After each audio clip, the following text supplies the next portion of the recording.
Bonjour et bienvenue à cette capsule de Recherchons les kin où l'on rencontre dans le cadre du cours de plan de perfectionnement en sciences de la santé des chercheurs et chercheuses diplômés en sciences de l'activité physique afin d'explorer les différentes avenues de carrière post-académique possibles. Aujourd'hui, je rencontre Étienne Duméroy, qui est spécialiste en activité clinique au CIUS du nord de l'île de Montréal, où il travaille depuis 16 ans. Plus spécifiquement, il est actuellement intervenant soutien en gériatrie sociale ainsi qu'intervenant réseau. Il avait complété son baccalauréat à l'Université de Montréal en éducation physique en 1996, puis sa maîtrise en sciences de l'activité physique, où il s'était intéressé à l'effet du pré-entraînement sur le cœur dans un modèle d'hypertension chez le rat. Bonjour Étienne. Allô, Benjamin. Merci d'avoir accepté de participer à l'entrevue pour discuter de ta carrière post-académique. Est-ce que tu pourrais nous parler de ton emploi actuel au CIUS? Oui, bien sûr. En fait, peut-être juste partager d'entrée de jeu que je suis en pleine transition dans mon nouvel emploi. Donc, ça fait à peine 5 mois là, que j'ai changé d'emploi. D'accord. Sans faire tout mon pedigree antérieur, j'ai été beaucoup dans le domaine des habitudes de vie, prévention, gestion des maladies chroniques, etc., etc. Et puis là, donc, je viens de faire une transition à l'interne pour aller plus du côté des programmes au niveau des aînés. Alors, je suis impliqué dans une nouvelle offre je sais pas, on va appeler ça une offre de service, mais une nouvelle bébite qui arrive au Québec là, dans les dernières années, qui est la gériatrie sociale. Donc, dans le fond, c'est un modèle d'intervention là, qui vient de Québec et pour lequel il y a différents projets présentement là, en essai à travers le Québec, OK. donc suivi par le ministère de la Santé. Et puis, dans le fond, la gériatrie sociale, grosso modo, l'objectif, c'est de mettre en place autour de nos aînés un réseau de sentinelles, donc des gens de la communauté, des policiers, un pharmacien, un voisin, qui peut soulever ou lever une alerte, dans le fond, quand il trouve que l'aîné commence à avoir des signes là, de perte d'autonomie. OK. Et cette alerte-là, dans le fond, elle est dirigée vers un organisme communautaire où il y a quelqu'un, dans le fond, qui s'occupe de recevoir et d'analyser un petit peu plus la situation. Et au besoin, on interpelle le réseau de la santé. Donc, c'est là que je rentre en ligne de compte, là.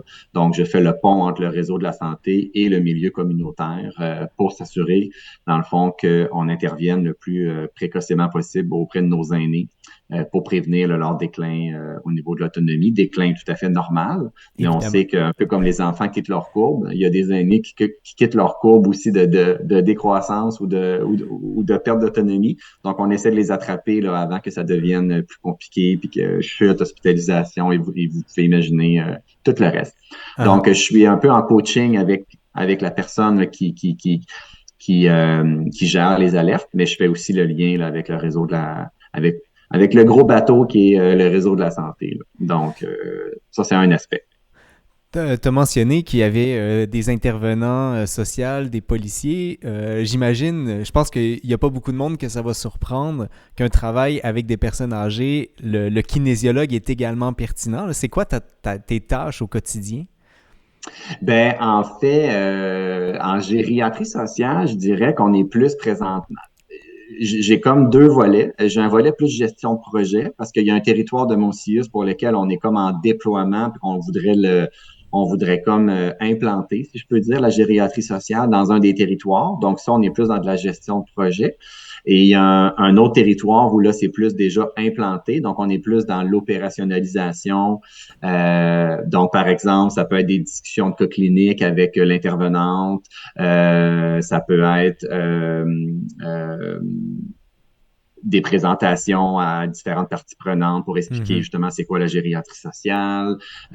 Donc, c'est vraiment plus à ce niveau-là, là, au niveau de la gériatrie sociale. Mais en ce moment, ce n'est pas ma majeure. D'accord. Ça représente peut-être un 20% là, de ma tâche, là. OK. Bien que mon cœur a toujours été plus en prévention. Je pense que ça, c'est assez frappant chez les kin habituellement, là. On aime beaucoup la prévention. Mais présentement, je me fais un peu accaparer par l'autre mandat là, qui est intervenant réseau. Oui, c'est En ce que fait, j'allais demander, là. C'est intervenant réseau, qu'est-ce c'est que quoi ça cette mange en débite? hiver? C'est une autre débite. Ah, c'est une autre débite, en fait. C'est assez nouveau, ça aussi, dans notre CIUS. Ça fait peut-être 2, 3 ans que ça a été implanté. Dans le fond, l'idée des intervenants réseau, et je joue à la fois le rôle d'intervenant, mais aussi de coordination là, auprès là, des intervenants. Donc, je joue les deux rôles.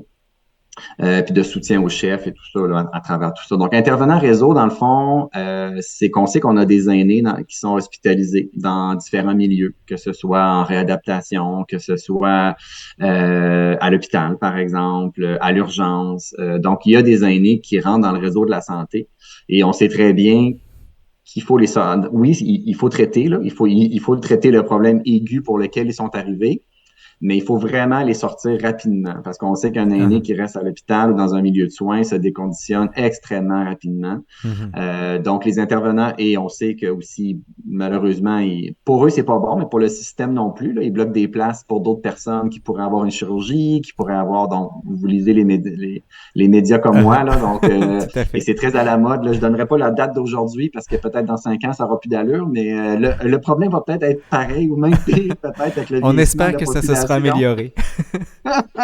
Oui, j'espère que la gériatrie sociale aura fait des petits puis aurait permis de prévenir justement en partie ces hospitalisations-là. Mais bref, donc l'intervenant réseau, son rôle, c'est de coordonner le congé de l'hôpital. Donc, D'accord. dans le fond, de travailler avec l'hôpital, avec les équipes de soutien à domicile pour justement s'assurer que on puisse vraiment rapidement, dès l'admission de l'aîné à l'hôpital, de dire, OK, oui, on l'admet là, parce qu'il y a une infection urinaire ou il a fait une chute, une fracture de hanche, là, mais très rapidement de dire ça va être quoi le plan de sortie là, pour vraiment là, faire en sorte qu'on ait moins d'hospitalisation, des durées d'hospitalisation moins longues et faire en sorte que nos aînés puissent revenir à la maison idéalement le plus souvent possible. Des fois, c'est pas possible. Des fois, il faut relocaliser dans un CHSLD, par exemple, ou d'autres types de milieux où l'aîné, malheureusement, est rendu là. Mais la plupart du temps, on essaie là, de coordonner les services pour que les gens reviennent à domicile. Uh-huh. Une planification finalement là, du début, dès que la personne entre jusqu'à la Oui, fin, c'est quand oui. même c'est pas nécessairement quelque chose que spontanément on pense qui même existe à l'intérieur du réseau. Hein? Mais là, c'est parce que je mets des lunettes roses aussi un petit peu. Oui, Ça, c'est les évidemment. objectifs. Est-ce que Évidemment. concrètement, on y arrive à tous les jours dans 100% des cas? Ben, je vous laisse deviner. Mais c'est bon de On savoir t'appelle. que ce travail-là est en voie d'accomplissement en tout cas. Euh, Absolument, oui. je suis curieux, comme je le mentionnais plus tôt, là, ta maîtrise s'est réalisée sur le rat et maintenant ce travail-là semble assez loin là, du sujet rat. Quel a été le passage entre celui-ci et celui d'aujourd'hui? En fait, je pense que dans ma vie, j'ai pas toujours choisi les chemins faciles. Clairement que la recherche fondamentale pour un gars social comme moi, un gars d'équipe, un gars de travail d'équipe, un gars d'humain, un gars de relation d'aide, je me pose encore la question, mais peut-être hein, je m'adresse à un jeune auditoire là, dans la vingtaine, des fois, on fait toutes sortes de choses, puis on ne sait pas trop pourquoi. Mais finalement, peu importe ce qu'on fait, puis des fois, ça semble un peu contradictoire et illogique, mais on Uh-huh. ressort toujours gagnant là, de nos démarches. Donc, honnêtement, le lien, je pense qu'il n'y en a pas. En fait, j'étais bon en sciences, j'avais des super bonnes notes au bac. Uh-huh. J'adorais la physiologie de l'exercice, donc j'aimais beaucoup l'aspect scientifique. Et puis, donc, ça m'a amené à aller faire Puis, j'étais encouragé aussi là, par tout le corps professoral là, à aller faire la maîtrise. Donc, je suis sauté là, à deux pieds joints dans le projet. Puis, mais c'est ça, clairement, tu sais, j'ai vu que je ne continuerais pas au doctorat et que je voulais aller plus vers un travail qui est plus humain Uh-huh. et plus terrain, en fait. Là. Donc, honnêtement, je dirais, il n'y a pas vraiment de lien. Il ne faut pas chercher de lien entre les deux. Il n'y en a pas vraiment. C'est l'appel de la clinique qui a été assez forte finalement. Absolument. D'accord, Absolument. d'accord. Absolument. Absolument. Si on revient à ton travail actuel, dans ton milieu, est-ce que tu te considères comme une sorte d'acteur de changement? J'ai l'impression que tu es une job de coordination. Ça semble être une job qui nécessite ce genre de compétences. Oui, absolument. Puis on fait de la gestion de projet aussi. Donc, c'est sûr qu'aussitôt qu'on parle gestion de projet et tout ça, ou coordination d'équipe, on travaille avec des humains. Donc, oui, absolument. Ça fait partie de mon rôle là, d'être un acteur de changement. je dirais de manière plus informelle, parce que j'ai pas de OK. lien hiérarchique là, avec les gens que je coordonne ou si on parle de la gériatrie sociale, c'est vraiment de la collaboration intersectorielle, donc il y a pas de hiérarchie non plus là. Et ça c'est un rôle qui me plaît beaucoup beaucoup beaucoup, Uh-huh. cette espèce cette espèce de leadership un peu informel là. Ça c'est quelque chose je pense qui me va bien. Je suis quelqu'un qui est de bonne humeur, qui est énergique, qui aime travailler en équipe, euh, qui veut avoir beaucoup de plaisir au travail. Je suis quelqu'un de sérieux, de rigoureux. Je suis un gars Uh-huh. de chiffres. Moi, j'aime ça des chiffres. J'aime ça de la reddition de comptes. J'aime ça suivre les affaires. Mon petit côté scientifique, et je pense, est jamais bien loin. Uh-huh. Mais le côté humain non plus. Puis je pense que j'essaie de trouver un équilibre à travers tout ça. Puis que pour le moment, la nouvelle gang avec qui je suis, j'ai pas de plainte. Pour le moment, j'ai pas de plainte. Je parlerai peut-être pas de l'ancienne gang, mais la nouvelle gang, les autres, je suis encore nouveau, fait que ça va bien. C'est bon signe en tout cas. Ouais, exact, exact. Je t'écoute, tu nous parles de différentes compétences humaines, en tout cas, que tu as et qui il semblent être importantes dans ton travail actuel. Est-ce que, et là, je sais que ça remonte à quelques années déjà, mais est-ce que tu te souviendrais de quelques compétences que tu aurais pu acquérir lors de tes études de maîtrise, par exemple? Au niveau plus académique, hein? Académique, exact. Ben, c'est une bonne question. C'est vrai que ça remonte, hein, ça remonte à il y a quand même presque 20 ans, là. Donc, tu sais, qu'est-ce qu'on retient au niveau académique? Mais c'est sûr que, tu sais, on parle de vieillissement, donc toute tu sais, la physiologie du vieillissement, la biomécanique, tout ce qui touche, je veux dire, veux pas, comme kin, on est appelé à travailler avec le corps humain, donc tout ce qui touche, tu sais, je pense que je m'en rends pas compte non plus, Mhm. là. Ouais. Je pense que il y a comme des transferts naturels qui se Ça font. devient intriqué avec les compétences acquises plus tard dans la Ouais, vie. exact, exact. Tu sais, mais c'est sûr que j'ai à lire des rapports des fois de physio, ergo, tout ça. Donc, quand on parle de différents aspects plus biomécaniques ou physiologiques ou tout ça, ben c'est sûr que mon background Mhm. de kin m'aide versus peut-être quelqu'un qui ferait le même emploi que moi, mais qui serait plus du côté social, par exemple. Parce Mhm. que il y a des intervenants réseau qui sont travailleurs sociaux, il y en a qui sont infirmiers. Je dois être pas mal un des seuls kin qui fait ça. D'accord. Mais Ouais. c'est intéressant cette idée là, de compétences terminologiques. On va inventer le terme comme ça, mais de compétences terminologiques pour réussir à faire le pont entre différents intervenants qui ne sont pas issus du même milieu. C'est vraiment très intéressant comme réponse.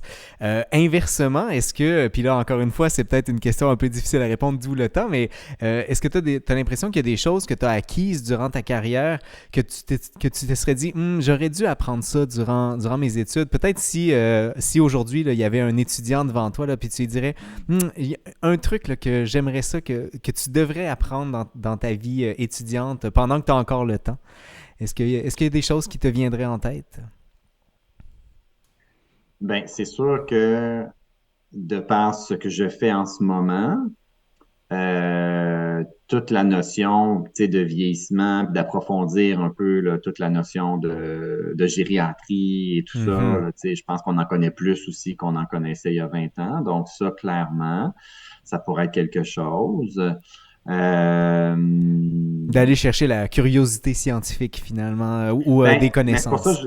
en fait, au niveau académique, j'ai peut-être plus de misère à répondre, mais tu sais, par contre, au niveau non académique, Mhm, tout à fait. j'aurais peut-être des choses plus intelligentes à raconter si ça t'intéresse. Ben, bien sûr. OK. Ben, tu sais, j'avais noté tout l'aspect, l'approche scientifique, je pense qu'il il faut pas la négliger. Je veux dire, quand Mhm, on est au cycle supérieur, des fois, on s'en rend pas compte. Des fois, peut-être on est bougon un peu parce qu'il y a une certaine rigueur et tout ça. tout à fait. Mais après coup, je veux dire, veux pas quand on lit un article, quand on parle avec des gens, il y a comme toujours un espèce de petit hamster qui est pas loin puis tu sais, qui nous fait douter à quelque part. Ça, je pense que c'est très bien. Hein? Des Mhm. scientifiques, pour moi, c'est des éternels, c'est des personnes qui doutent souvent, tout le Des temps. éternels sceptiques. Oui, c'est ça, exactement, exactement. mais on peut être heureux quand même et de bonne humeur. Mais oui, il y a quand même un peu de scepticisme à travers tout ça. Donc, l'approche scientifique, je pense, c'est quelque chose qui est très intéressant. Je pense qu'aussi au niveau, et ça, je pense que c'est plus spécifique au niveau de la kin, je ferai un lien peut-être avec l'ergothérapie aussi, où c'est des professions où il y a une approche très globale, une approche systémique. Peut-être moins organique. Surtout au bac, là, c'est sûr qu'en maîtrise, on se spécialise un petit peu Oui. plus. Là. Mais je trouve que la kin, pour avoir côtoyé des kin, pour avoir travaillé avec des kin, avoir coordonné des kin, il y a, il y a, il y a quelque chose qui nous distingue, je pense, au niveau de l'approche. Au niveau du travail d'équipe aussi, là, je veux dire, naturellement, les kin, c'est des gens, je pense, qui travaillent très, très bien, qui travaillent très, très bien en équipe. C'est peut-être par notre passé sportif et tout ça où on a été très sensibilisés à ça. Puis, tu sais, je reviens à ce que tu disais tantôt par rapport à c'est quoi le lien entre ta job puis ta maîtrise sur des rats, tu sais. Uh-huh. Je pense que de sortir de sa zone de confort, comme être humain, ça nous amène plein de belles choses. Des fois, on peut souffrir un peu sur le coup, mais après coup, on sort grandi de ça, puis on fait toutes sortes d'apprentissages sur nous-mêmes. Tu sais, des fois, c'est pas nécessairement académique, mais ça peut être aussi des apprentissages qu'on fait sur qui on est, puis c'est sur comment on veut interagir, puis c'est ça. C'est quoi nos forces, puis c'est quoi nos zones un petit peu plus fragiles. Non? C'est plein de belles sagesses. Juste avant de terminer, c'est une question que j'aime à poser à tout le monde. S'il n'y en a pas, c'est pas si grave. Mais comme tu es parmi les doyens, finalement, là, de l'école de kinésiologie ou du département de kinésiologie à l'époque, est-ce que tu as une anecdote que tu pourrais nous raconter en une minute? Une anecdote. Ben, c'est correct si on parle de bière. Ben, tout à fait. Ouais, OK. Je sais pas si c'est encore à la mode de nos jours, là, la bière dans les départements. Là, C'est plus difficile aujourd'hui, mais...